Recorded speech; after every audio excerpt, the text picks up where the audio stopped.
Shalom, shalom, shalom. Je suis la servante de Dieu, Mama Tsala, épouse Jésus-Christ de Nazareth, la First Lady.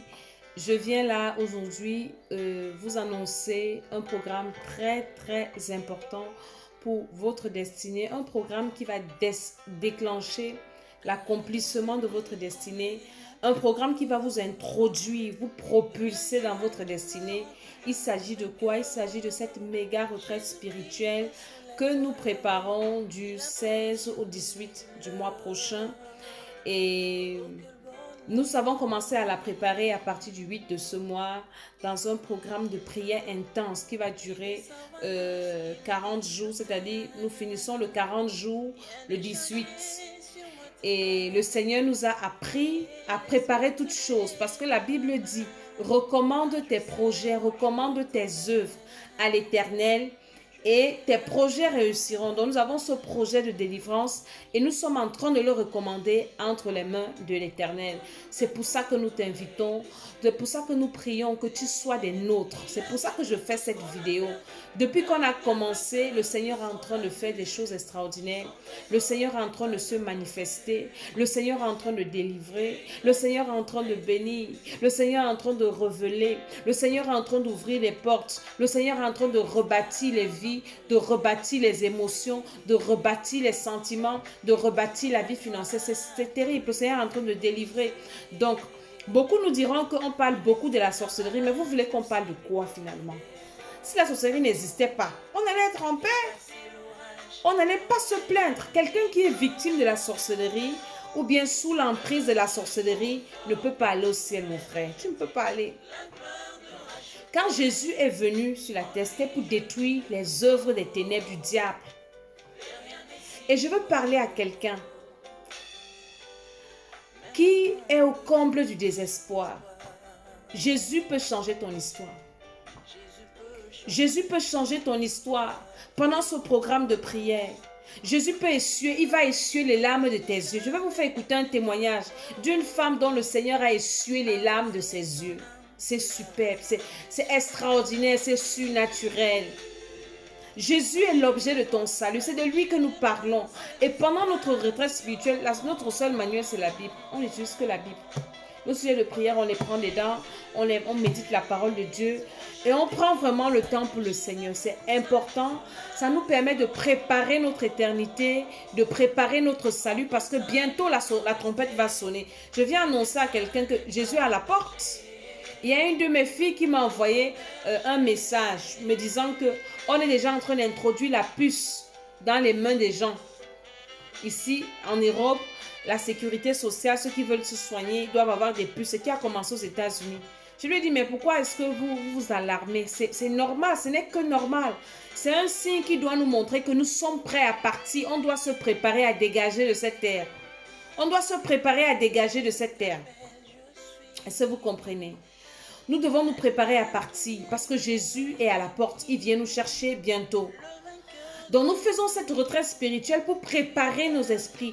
Nous avons des moments où on se répand, on prie, on pense à nos vies, on demande pardon au Seigneur. On se réconcilie avec le Seigneur, on se réconcilie avec nous-mêmes, on se réconcilie avec notre entourage, on se réconcilie avec nous, avec Dieu, c'est important. Et le Seigneur Jésus remet les repères, il replace les repères dans nos vies. C'est très important ce que je suis en train de vous dire.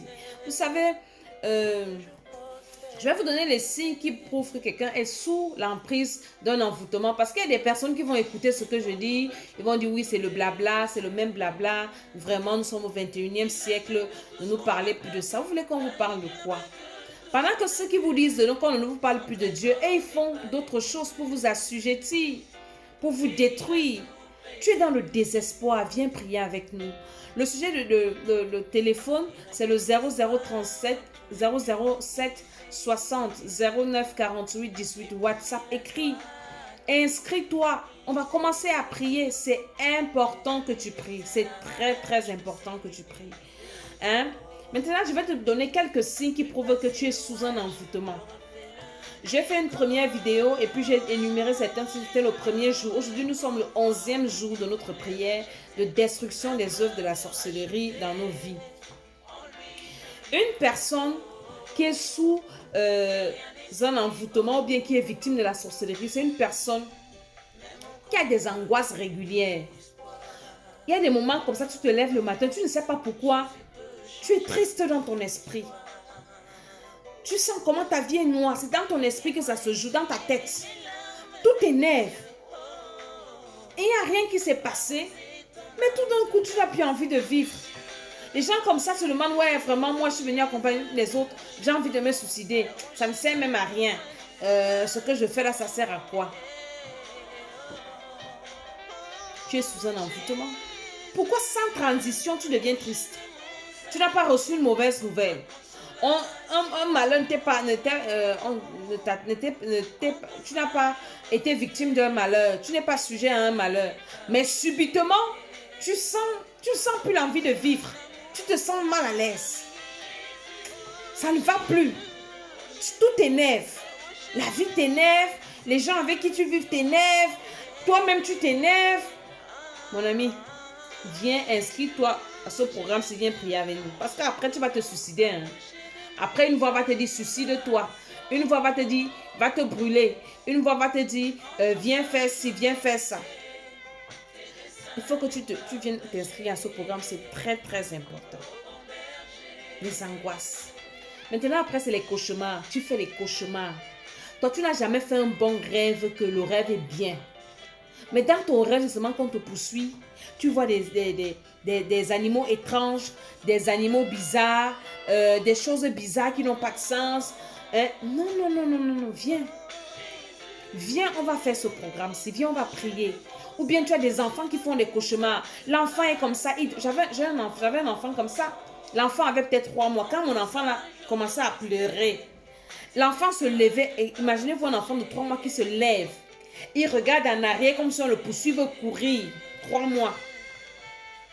Mais à l'époque là, je savais que c'était pas bien. Mais je n'étais pas mature comme maintenant là. Tu as un enfant qui ne dort pas la nuit, qui passe le temps à pleurer. Mon ami, qu'est-ce qui se passe avec cet enfant? C'est la sorcellerie. Dieu a dit que la nuit c'est le sommeil, on se repose. Mais toi, ta nuit est agitée. Quand la nuit tombe, tu as peur que... il y a des personnes comme ça. Je vais encore dormir cette nuit. Dès que je vais fermer les yeux, c'est le mari de nuit. Dès que je vais fermer les yeux, on me tape avec les goudins. Dès que je ferme les yeux, on me fait des choses. D'autres, on les sodomise dans les rêves, les cauchemars. Le programme, si c'est pour toi, viens, on va prier. Tu fais des rêves lugubres, sombres. Des rêves de malheur. Ou quand tu te réveilles le matin, c'est avec des balafres partout, des bleus. Il y a une dame qui m'a écrit qu'elle s'est réveillée avec des bleus sur le corps. D'autres se réveillent, tu as bagarré dans les rêves, tu te réveilles avec des blessures. Mon ami, c'est la sorcellerie. C'est là, tu vas expliquer ça comment c'est la sorcellerie. Ou bien dans les rêves, on te lance des pierres, des gens t'attaquent. Ou bien dans les rêves, tu es nu. Tu fais des excréments, tu tiens ça avec les mains, des choses comme ça. Tu ne peux pas, c'est la sorcellerie. Viens, on va prier pendant les 40 jours-ci. Tu as toujours des pensées de mort. Tu as envie de mourir. Ah, mieux je meurs, même la vie, si même me sert à quoi depuis que je vis? Ça sert à quoi, mon ami? C'est la sorcellerie. N'attends pas que bien tu as un enfant qui est toujours bizarre. Un enfant qui aime rester dans son coin seul. Ou bien toi-même, tu aimes rester dans ton coin. Tu n'aimes pas rester là où il y a les gens, mon ami. C'est compliqué. Viens, on va prier. Parfois maintenant, je vous donne d'autres signes. Tu as des démangeaisons sur ton corps, des sensations de démangeaison. On appelle ça vulgairement chez nous les filaires. Ton corps démange anormalement. Le visage, le corps, l'appareil génital. Mon ami, c'est la sorcellerie. Tu as besoin d'être délivré. Sérieux. Inscris-toi à ce programme, on va prier. Pour cette retraite spirituelle, on détruit, j'ai dit, le programme là est détaillé. Le programme là est en profondeur. Je vais te faire écouter le témoignage de tout à l'heure, vers la fin. Maintenant, toujours dans les rêves, tu rêves des morts, des personnes décédées, des personnes qui sont déjà mortes, qui viennent te donner des conseils, qui viennent par exemple pour faire t'attaquer ou bien venir même te chercher, des gens qui te poursuivent. Mon ami, c'est pas bon. C'est la sorcellerie. Il faut venir. Il faut venir. Il faut venir. Et parfois, tu as des comportements bizarres. Tu te rends compte que tu deviens tu es devenu négligent ou bien négligent. Tu es d'une négligence que toi-même tu ne comprends pas, tu ne peux pas expliquer. Tu mets tout le monde autour de toi en danger. Tes enfants en danger, toi-même te mets en danger. Tu fais des choses, des erreurs bêtes que tu ne fais pas d'habitude. Tu as des raisonnements bêtes. Tu dis des choses à l'envers. Après, à un moment, tu deviens agressif. Tu as des troubles de comportement. Une agressivité que tu ne comprends pas. Une colère qu'on ne comprend plus. Mon ami, arrête-toi. Tu vas commettre l'irréparable. C'est mieux de prévenir. Prévenir vaut mieux que guérir. Viens, on va prier. Pour arrêter ça, ces forces-là dans le spirituel. Parce que c'est spirituel. Ces forces-là sont spirituelles. Ça agit dans ta vie, dans le spirituel. Il faut que tu viennes pour qu'on prie. Hein? Et tu te rends compte que tu n'as plus l'équilibre. Parfois, tu as des vertiges. Tu es étourdi. Tu restes comme ça. Tu ne comprends même plus ta vie. C'est comme si tu vis dans un autre monde. Pendant qu'on te parle, toi, tu es ailleurs. Tu es toujours en train de rêver. Mon ami, tu es dans la victime de la sorcellerie. On est en train de traiter ton cerveau, de traiter ta vie. Et c'est en train d'agir sur toi. On est en train de faire des choses sur toi qui sont en train d'agir, qui vont te détruire. Et tu es en train de dormir. Réveille-toi. La vidéo, c'est pour toi. Le programme, là, c'est pour toi. Inscris-toi au 0033 7 60 09 48 18. Inscris-toi et viens prier avec nous. Viens prier avec nous. Écris à ce numéro sur WhatsApp et inscris-toi. Et nous allons prier ensemble pendant ces 40 jours. Pour que, où que tu sois, le Saint-Esprit va te toucher. Il y a l'agressivité, j'ai parlé de ça. Ou bien tu as quelqu'un à la maison, peut-être ton mari ou ta femme. Vous êtes bien, vous causez, vous faites bien vos projets et tout. Dès que la personne part rencontrer une personne ou bien manger quelque chose ailleurs, tu te demandes que, hey, c'est la personne avec qui j'ai causé là. On a parlé. La personne est différente. J'ai parlé avec quelqu'un l'autre jour. Elle me disait, avec une personne, elle me disait que j'étais avec mon partenaire. On était bien. On était bien. Mais la façon que la tête de la personne a tourné, je n'ai plus rien compris. C'est après que je comprends que la personne était victime d'un envoûtement. Jusqu'à ce qu'on s'est séparés. Tu es comme ça avec quelqu'un qui te promet le mariage. Un fiancé ou bien une fiancée, tu dotes même ou bien l'homme vient te doter. Vous vous entendez bien. Tu n'as rien fait sans problème. Vous ne vous êtes pas disputé. Il n'y a pas eu de malentendu. Parce qu'il est allé sous une influence ou aller coucher avec une autre femme ou avec un autre homme. Tu te demandes que la personne, si on priait ensemble ici, c'est la sorcellerie. On priait bien ensemble. Tout ce qu'on faisait, on s'entendait. Personne ne faisait rien sans dire à l'autre. On s'est offensé, on s'est demandé pardon mutuellement, on est passé dessus. Mais subitement, la personne, bim, elle change. Elle devient agressive. Elle commence à te rappeler tes erreurs du passé. Toi, tu avais fait ceci. Des années, peut-être même ça fait même 5 ans ou 10 ans. Toi, tu m'avais fait ça. Toi, tu avais fait comme ça. Ta famille était montée. Ta famille est descendue. Ton père a fait comme ci. Ta mère avait fait ça. Tes soeurs m'ont fait ça. Mon ami, ça sort d'où là qu'on est en train d'avancer. On a déjà traité ce problème. On s'est déjà demandé pardon mutuellement. Mais tu reviens dessus. Il y a quoi? C'est comment, mon ami? Sorcellerie de ça. Le programme-ci. Viens. Tu as demandé pardon. Tu as offensé que tu allais demander pardon. La personne t'a bien pardonné. Mais après, elle revient toujours dessus. C'est la sorcellerie. Qu'est-ce que tu veux me dire? Hein? Il faut que tu pries. Si tu as remarqué un changement comme ça dans ta maison, dans ta famille, dans ta belle famille, dans ton lieu de service, ton patron, tout d'un coup, il devient bizarre avec toi. Il ne veut plus te voir. Il ne veut plus voir ta tête. Tu ne l'intéresses plus. Alors toi, tu es désagréable. Alors il faut qu'il te mette à l'écart, mon ami. Prie. Tu vas perdre le travail là. Prie. C'est important. Quelqu'un qui change d'humeur comme ça, sans transition, c'est compliqué. C'est la sorcellerie. Est-ce que vous comprenez? Donc des personnes qui éprouvent des sensations de présence dans leur maison.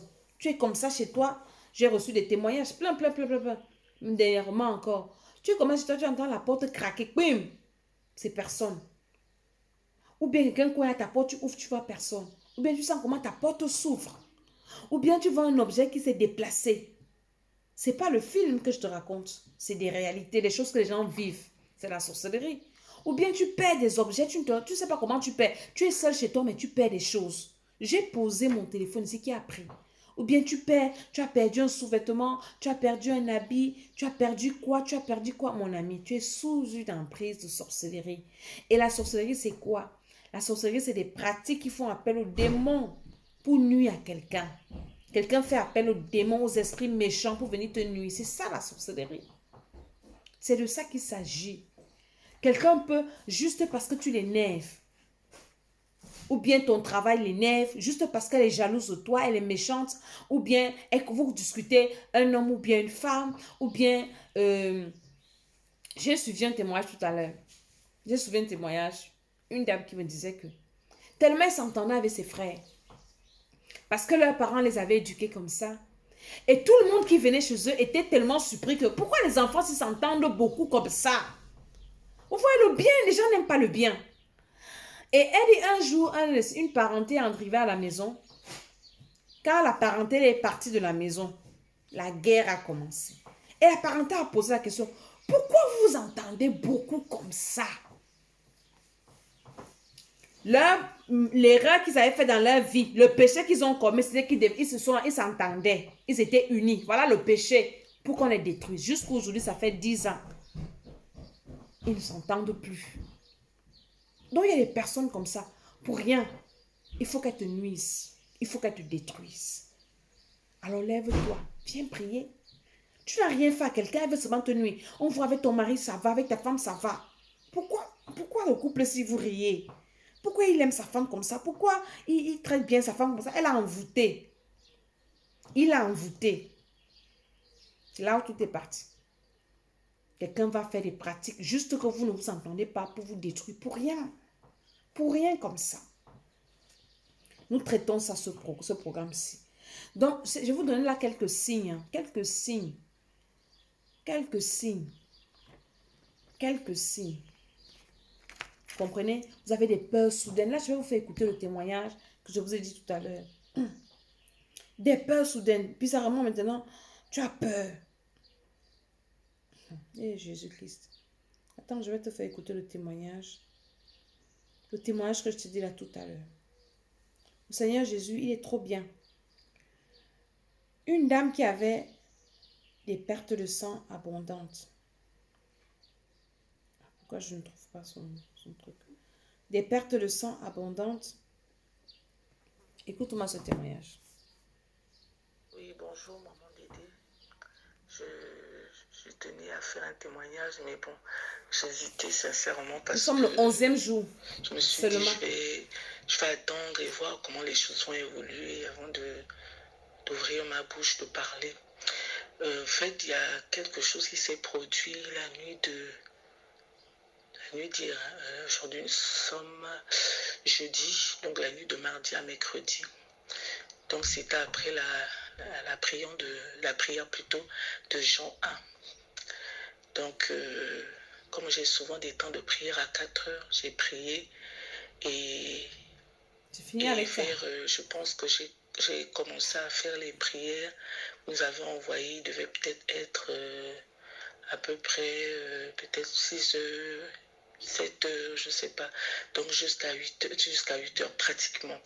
Donc j'ai prié, vraiment j'ai fait ces prières vraiment de tout mon cœur. J'ai prié. Et après je suis allée me coucher.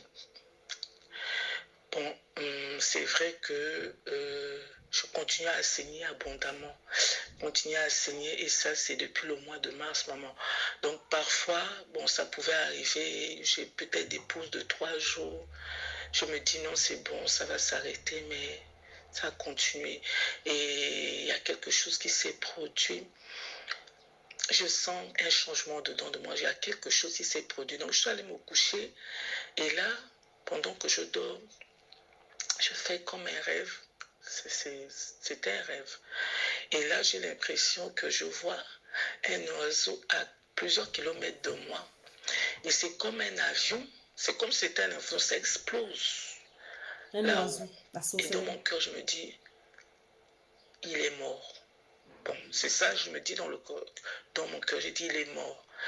Et après, pendant que je dormais, je ne sais pas exactement à quel l'heure ça s'est produit, je sens, c'est comme si quelque chose sortait de moi dans le sommeil, mais je le ressens physiquement, comme si ça sortait de moi.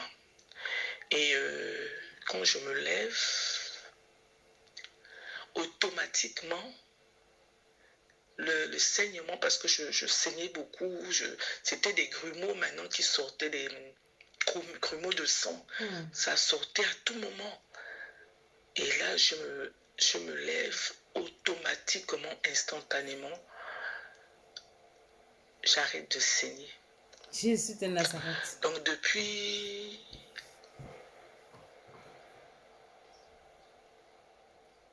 Oui, toute la journée, dire je n'ai pas saigné.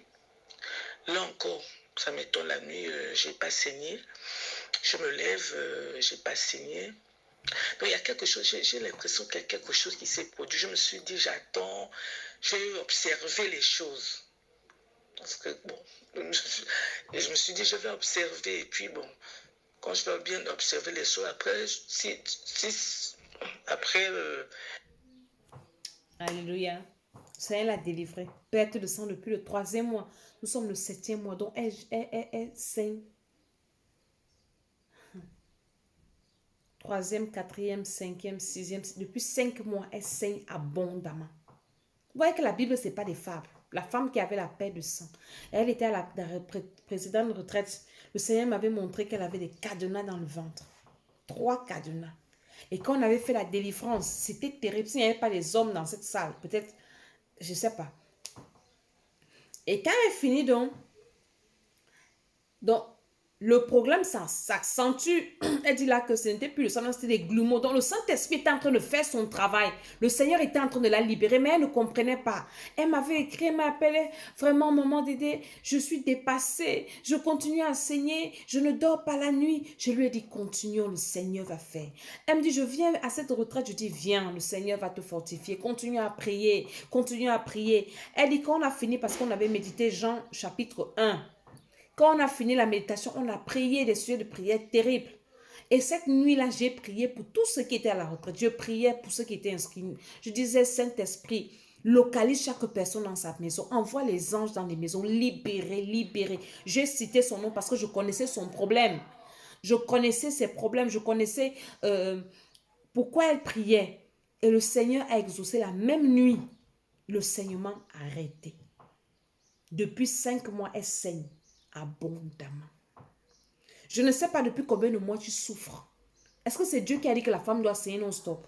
Dieu a dit que le cycle menstruel, c'est au trop 5 jours, c'est bon. Si toi tu saignes même plus de 5 jours, c'est un problème. Les règles douloureuses. Qui a dit que est-ce que Dieu a dit que la femme va avoir ses menstrues avec douleur? Quand toi tu as les règles, c'est la caté, c'est le serpent, mon frère. Tu veux mourir comme si même une femme qui accouche n'a pas les douleurs comme toi tu as là. Viens prier. Viens prier avant que ça ne s'empire. Tu as besoin de venir prier. Donc c'est pour ça que nous faisons ces retraites spirituelles. Inscris-toi au 0033 7 60 09 48 18. Inscris-toi et tu viens. Le Seigneur va te libérer. Le Seigneur va te bénir. Le Seigneur va te délivrer dans le nom de Jésus-Christ de Nazareth. Donc, la retraite, c'est du 16 au 18 du mois prochain, c'est-à-dire le 8e mois. Nous sommes au 7e mois. Alors, c'est le 8e mois, le 2019. Nous allons faire cette retraite. Nous détruisons la sorcellerie. C'est très, très important. Vraiment, ne tarde pas. Viens prier. Tant que tu ne bouges pas, rien ne va se passer dans ta vie. Regarde un peu la vie de tes parents et regarde la tienne. Ce n'est pas la photocopie. Tu es en train de répéter la vie de ta mère. Elle n'était pas considérée dans sa famille. Elle n'était pas considérée dans son foyer. Elle n'était pas considérée dans sa belle famille. Ton père, pareil. Il ne travaillait pas. La souffrance. Vous avez grandi dans la souffrance. Mon ami, personne ne va rien faire si tu ne te lèves pas pour venir prier pour ta vie. C'est de ça qu'il s'agit. Pour prier pour ton foyer, prier pour tes entreprises. Tu as des diplômes. Tu fais quoi avec les diplômes là? Tes diplômes ont été sacrifiés sur la sorcellerie. Donc ce programme-là, c'est ton programme. C'est pour ça que je m'arrête pour faire cette vidéo. Parce que vraiment, quand je suis dans mon programme, là, je n'ai même pas le temps de faire les vidéos. Je m'arrête quelques minutes pour parler à ceux qui traînent encore le pas que venez. Venez, le Seigneur va faire. Jésus-Christ de Nazareth est assis sur le trône. Il est vivant. Il attend seulement. Il dit, venez à moi, vous tous qui êtes fatigués et chargés. Je vous donnerai du repos. Mais si tu ne viens pas à lui, comment est-ce que tu auras le repos? Tu ne peux pas avoir le repos si tu ne viens pas à lui. Viens à Jésus, viens à ce programme. On va prier et le Seigneur va te libérer. Tu as des maris de nuit, des femmes de nuit, des troubles dans ton esprit, des troubles psychologiques, des troubles sentimentaux. Viens, on va prier. Des troubles financiers. Viens, on va prier. Et le Seigneur va faire. Ce n'est pas nous qui faisons, mais c'est le Seigneur qui fait. C'est le Saint-Esprit qui agit. Et la gloire revient au Seigneur. Nous qui sommes-nous que des instruments que le Seigneur utilise. La gloire revient à Jésus. C'est pas moi qui l'ai délivré, c'est le Saint-Esprit qui l'a délivré. C'est le Seigneur qui l'a délivré. J'ai juste intercédé que le Seigneur ait pitié d'elle. Aie pitié, regarde sa situation. Fais-lui grâce. Et le Seigneur a exaucé, il a fait, il s'est manifesté, il s'est glorifié. Donc la gloire revient à Dieu. C'est Dieu qui est fort. Viens aussi, on va prier ensemble. Et je sais que le Seigneur va te visiter. Je suis Mama Tsala, je suis la servante de l'Éternel. Inscrivez-vous à cette retraite spirituelle. Et vous allez voir comment les choses vont s'améliorer dans vos vies jusqu'au bon changement. Que le Seigneur vous bénisse. Partagez cette vidéo. Inscrivez-vous. Inscris-toi. Inscris-toi. Au nom de Jésus-Christ. Amen.